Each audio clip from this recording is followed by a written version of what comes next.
Assalamualaikum warahmatullahi wabarakatuh.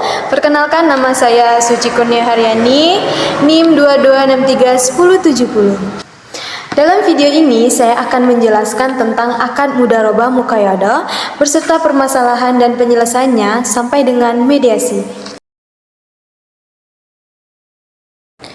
Akad mudharabah adalah salah satu bentuk kerjasama yang ada di dalam ekonomi Islam, di mana satu pihak itu menyediakan modal atau disebut dengan sohibul mal, dan yang kemudian pihak lainnya itu menyediakan keahlian atau usaha atau yang disebut dengan mudharib. Selanjutnya, keuntungan dari usaha tersebut itu dibagi sesuai dengan kesepakatan yang ada di awal. Sementara untuk kerugian, jika terjadi kerugian, hanya ditanggung oleh pemilik modal, kecuali jika kerugian tersebut disebabkan oleh kelalaian atau pelanggaran yang dilakukan oleh pengelola tersebut. Untuk jenis-jenis akad mudharabah itu ada dua. Yang pertama itu adalah mudharabah mutlaqah, dan yang kedua itu adalah mudharabah muqayyadah. Nah, di sini sesuai yang telah saya jelaskan di awal, saya akan membahas tentang mudharabah muqayyadah.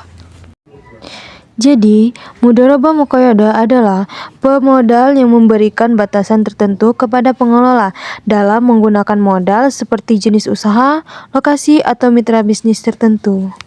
Di dalam mudharabah muqayyadah, pengelola harus menjalankan usaha sesuai dengan syarat-syarat atau batasan yang ditentukan oleh pemilik modal. Misalnya, modal hanya boleh digunakan untuk usaha perdagangan bahan pokok. Kemudian, usaha harus dilakukan di wilayah tertentu. Di sini saya akan memberikan salah satu contoh sengketa yang terjadi di dalam mudharabah muqayyadah, yaitu seorang investor bernama Pak Ahmad memberikan dana sebesar 500 juta rupiah kepada seorang pengusaha bernama Pak Budi untuk mengembangkan usaha restoran dengan skema mudharabah muqayyadah. Di dalam akad disepakati bahwa satu, dana tersebut hanya boleh digunakan untuk mengembangkan cabang restoran di kota tertentu. Kemudian yang kedua itu, bagi hasil dilakukan sebesar 60% untuk Pak Ahmad dan 40% untuk Pak Budi dari keuntungan bersih bulanan. Yang ketiga, penggunaan dana di luar yang disepakati harus mendapatkan izin tertulis dari Pak Ahmad. Seiring dengan berjalannya waktu, Pak Budi ini menggunakan sebagian dana tersebut sebesar 100 juta rupiah untuk membuka usaha lain tanpa izin dari Pak Ahmad.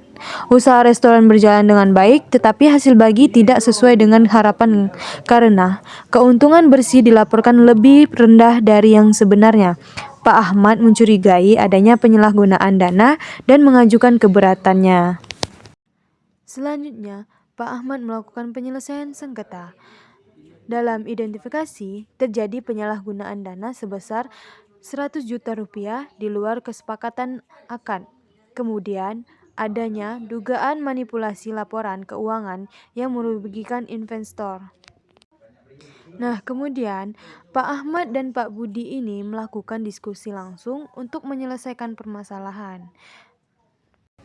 Selanjutnya, Pak Ahmad dimintai untuk klarifikasi penggunaan dana dan laporan keuangannya.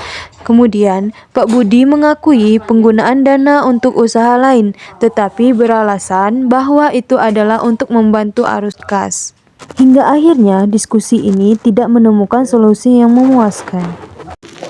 Kemudian, keduanya sepakat untuk membawa kasus ini di lembaga mediasi syariah untuk menyelesaikan sengketa, di mana dalam proses mediasi ini melibatkan pihak mediator. Selanjutnya dilanjutkan dengan proses mediasi, di mana mediator memeriksa akad mudharabah muqayyadah yang disepakati. Kemudian mediator meminta laporan keuangan dan bukti penggunaan dana dari pihak Pak Budi. Dilanjutkan, mediator mengidentifikasi penyalahgunaan dana dan potensi manipulasi laporan keuangan. Berdasarkan hasil mediasi, disepakati bahwa Pak Budi harus mengembalikan dana sebesar 100 juta rupiah ke rekening mudharabah dalam waktu 6 bulan. Keuntungan bersih yang terdeteksi dari laporan keuangan harus direvisi dan bagi hasil dihitung ulang sesuai akad. Jika Pak Budi tidak memenuhi kesepakatan, kasus dapat dibawa ke pengadilan agama untuk proses hukum lebih lanjut. Sampai dengan akhir kesepakatan, Pak Budi menyetujui hasil mediasi dan mengembalikan dana secara bertahap. Setelah laporan keuangan direvisi, keuntungan dibagikan sesuai dengan akad di awal. Nah, itulah tadi penjelasan sekilas tentang akad mudah robah muqayyadah berserta dengan permasalahan dan penyelesaiannya sampai dengan mediasi. Semoga bermanfaat ya untuk teman-teman. Saya akhiri. Wassalamualaikum warahmatullahi wabarakatuh. Bye bye.